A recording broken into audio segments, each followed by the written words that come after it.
Hello and welcome. Jake was a college student, newly independent and enjoying the quiet solitude of his small, off-campus apartment. The building was old, but it had character, and Jake liked that.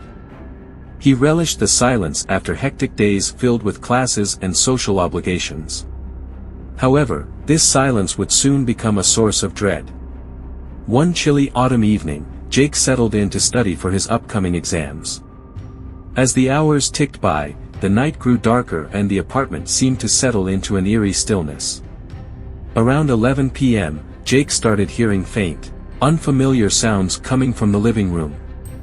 At first, he dismissed them as the creaks and groans typical of an old building. But the noises persisted. They weren't random, they seemed deliberate, rhythmic even. It sounded like soft footsteps moving across the hardwood floor. Jake paused his work and strained to listen. The footsteps would come and go, fading in and out, as if someone, or something, was walking in circles around his living room. Jake felt a chill run down his spine. Rationalizing that it must be his imagination or perhaps a neighbor's TV, he shook off the uneasy feeling and went back to his studies. The sounds continued sporadically, but he forced himself to ignore them. Around midnight, Jake decided to call it a night.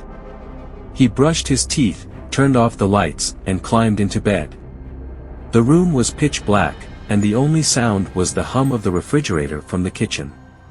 Just as he began to drift off, he heard a soft knocking sound coming from the living room.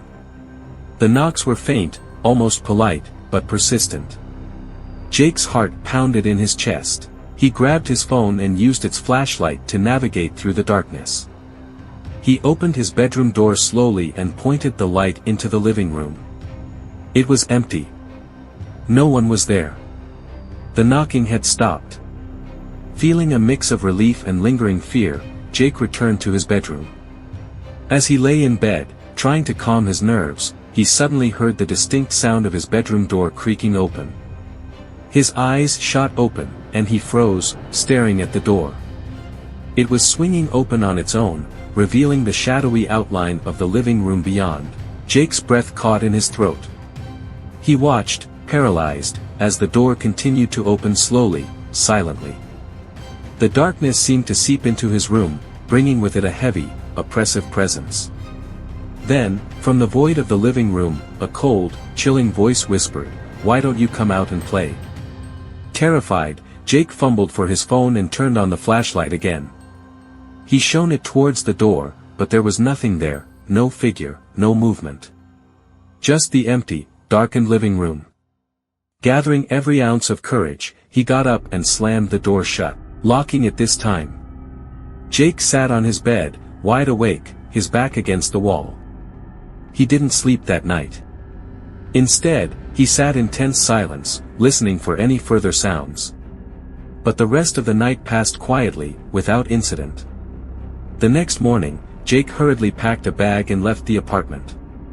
He decided to stay with a friend until he could figure out what to do next.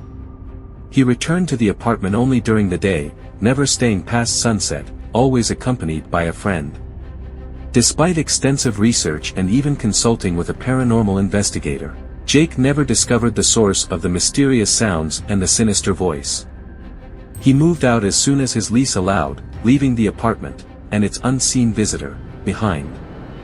Years later, he would occasionally hear about new tenants moving in, only to move out shortly after. The apartment remained a place of whispered rumors and unexplained phenomena, a chilling reminder of the night Jake encountered the unseen visitor.